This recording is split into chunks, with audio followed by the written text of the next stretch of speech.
I'm Scott. And I'm Mark. We're with Screen Machine Product Support with another quick tip. Today we've got a Screen Machine 4043T impact crusher.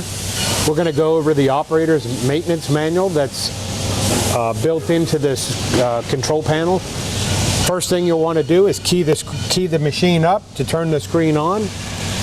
Next, you'll want to hit the lower icon here with the 3 lines on it. You'll go to User Manual.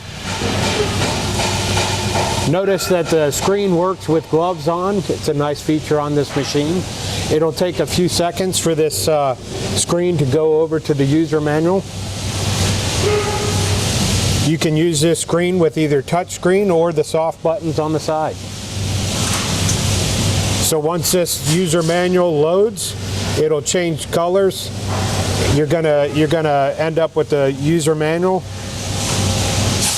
To simplify things, to navigate through this User Manual, the best thing you can do is, rather than page down through this manual, hit Exit once, go to the Show Index, hit Show Index, choose, we'll say Maintenance, we'll go to Maintenance,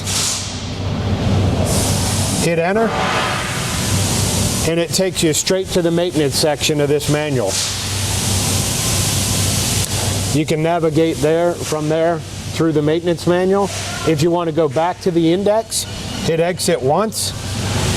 You can go back through the sequence and choose another area of the manual, or you can hit Exit again and return to the main screen.